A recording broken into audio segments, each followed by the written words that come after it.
On vous a parlé dernièrement de notre projet de guest house, de maison d'hôtes en Afrique pour les voyageurs, pour les personnes qui veulent se reposer, etc.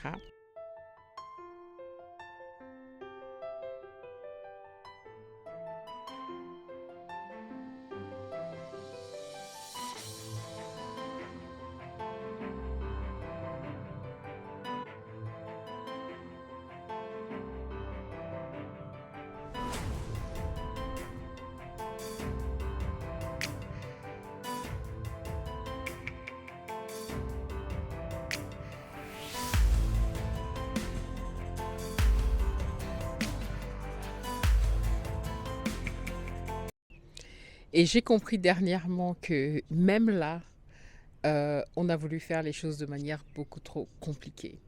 Pour l'anniversaire de ma fille, elle a choisi d'aller dans je sais pas comment ça s'appelle, ils appellent ça glamping. C'est en fait en plein air.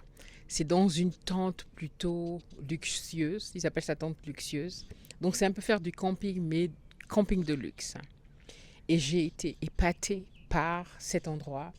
Ça m'a donné des idées, mais alors la manière dont je veux faire la maison d'hôte en Afrique. C'était fait très simplement. C'était le bois qui était utilisé pour la plupart dans la cuisine, dans les toilettes, etc. Mais c'était fait avec une telle qualité. Et j'ai toujours rêvé de construire en bois. Simplement, je n'ai pas eu le courage d'aller jusqu'à la fin de mes ambitions parce que j'étais quelque part freinée par l'opinion publique. Et c'est vraiment quelque chose comme ça que j'aimerais construire. Simple, dans la nature, des cabanes en bois, beaux et authentiques. D'ailleurs, les voyageurs, quand ils viennent en Afrique, ils viennent pour trouver ce que nous on fuit et on reste dans les villes. Ils viennent pour l'authenticité, retrouver la nature qu'ils n'ont plus parce que tout est construit. Cette expérience m'a vraiment donné l'envie de rentrer tout de suite pour lancer ce projet. La manière dont je l'avais pensé avant était beaucoup trop compliquée. Hein. Il y a moyen de faire beaucoup plus simplement, beaucoup plus beau, beaucoup plus authentique, beaucoup plus vrai. On a le bois, mais alors on a encore des forêts vierges. Et pourquoi ne pas utiliser le bois? Moi, je trouve le bois très très beau. Les maisons en bois, les cabanes en bois, c'est écologique. Quand j'ai vu ce camp, mais j'ai vu ce que je recherchais depuis longtemps. Ok, ça m'a vraiment donné une idée. J'ai adoré comment c'était agencé très simplement. Bien entendu, on va l'adapter. C'est pas du copier-coller, c'est plus de l'inspiration. Et c'est plus dans cette simplicité-là. Je vais vous mettre des images et vous me direz vous-même ce que vous en pensez. Des hébergements simples, faits pour se reconnecter avec la nature. C'était fait avec beaucoup de goût, beaucoup d'attention sur les détails. Je me voyais bien tenir quelque chose comme ça en Afrique.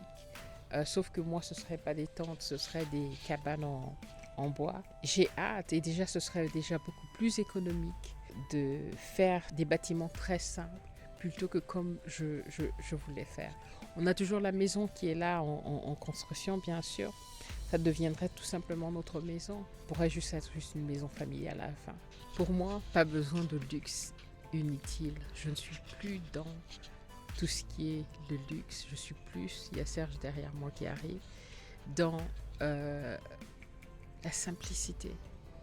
Comme je disais dans l'autre vidéo. En voyant cet endroit, j'étais euphorique. Je me suis dit, c'est ça que je veux en Afrique. J'ai fait un live sur ma chaîne anglaise que je vais poster ici. Vous pouvez juste regarder les images. Ce que je dis n'est pas important, mais d'ailleurs maintenant il y a les sous-titres automatiques. Mais ça vous permettra de voir vraiment l'endroit. Laissez-moi vous parler un peu de ma vision pour le guest house, la maison d'hôte. Ça me permettra de peut-être mieux comprendre ce que je veux en le disant à haute voix et puis peut-être qui vous pouvez m'apporter, et je suis sûre que vous allez le faire, vos suggestions, conseils, etc. Ma vision pour la maison d'hôte, un endroit dans la nature, au calme, où les voyageurs, les personnes qui veulent juste s'éloigner de la ville, qui veulent un peu de tranquillité, peuvent venir se détendre, se reconnecter à soi-même, venir pour un moment paisible, où le matin, on va chercher ces œufs frais auprès de nos poules. On cueille la citronnelle et les feuilles de moringa pour faire du thé. On prend aussi des graines de moringa à la place du sucre et on se fait un petit déjeuner. On va cueillir un régime de plantains. On va chercher des plantains qui viennent du champ, bien entendu, pour se faire des frites de plantains pour manger avec des omelettes. On va chercher les fruits qui viennent directement du jardin, comme les papayes, les mangues. On a aussi des avocats. On a juste de la nourriture en abondance pour nos invités. Et on proposera également à chaque invité de planter un arbre, de venir le revisiter chaque année et de récolter en fait les fruits de leur travail. C'est pas juste un séjour, c'est une expérience. Ça fait longtemps que je veux créer ce projet. Et en allant à ma retraite spirituelle, avec tous les voyages que je fais, c'est quelque chose qui a grandi en moi. Que plutôt de toujours vouloir aller chez les autres, c'est de recevoir les gens chez moi. Et en accueillant des voyageurs, des passants, ça peut être la diaspora, ou ça peut même être nous-mêmes, des personnes de la ville qui veulent venir. C'est une façon de voyager, au travers les histoires des autres.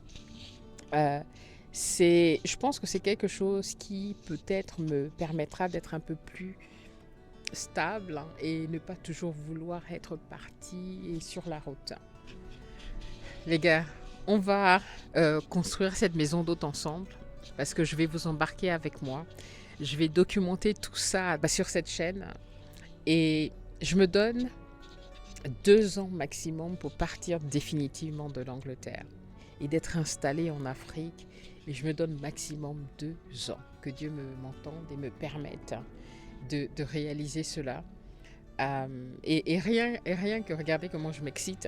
Rien que le fait d'en parler, voilà, je suis toute joyeuse. En fait, ça me met le baume au cœur. Ça me rend tellement heureuse d'en parler. Et vous pouvez soutenir ce projet dès maintenant, juste en regardant les vidéos jusqu'au bout, en laissant les publicités jouer, en partageant les vidéos massivement, en regardant des playlists, surtout vous qui êtes en Bengue partout là-bas. Vous avez Internet illimité. Pour nous autres là, pour nous autres, je ne suis pas encore au pays, mais je me sens déjà là-bas. Pour nous autres là qui sommes, quand on est au pays, la connexion est difficile, hein? Sauf qu'au Cameroun, de 22h, je crois, à 6h du matin, il y a la connexion là où tu payes, je pense, 200 francs. Les deux, aussi bien Orange que MTN ont ça. Et tu as 2 gigas. Avec 2 gigas, tu peux regarder beaucoup de vidéos. Hein. Donc, ce serait une bonne façon de me soutenir que de faire grandir la chaîne. Aidez-moi à développer cette chaîne. Je poste de moins en moins sur la chaîne parce que je me suis sentie un petit peu... J'ai senti que j'avais perdu l'amour je sentais que je n'avais plus le contrôle de cette chaîne. Mais j'ai envie de revenir à moi. Oui, je ferai toujours des interviews parce que ça me passionne et ça m'intéresse réellement de savoir, de comprendre comment les autres font et puis de pouvoir partager ça avec vous parce que si vous êtes là pour beaucoup, c'est parce que vous êtes intéressé par le retour au pays. Mais j'ai aussi envie de revenir à ma première passion qui est de parler de mes projets qui peuvent en inspirer plus d'un, de mes voyages également. Merci d'avance pour votre soutien. J'espère que vous avez déjà liké la vidéo, aimé la vidéo, activé la sonnette de notification. Et il y aura une vidéo à la fin de celle-ci. Si vous avez Internet illimité, jouez cette vidéo après. Ne vous en allez pas. Ce sera une façon de me supporter.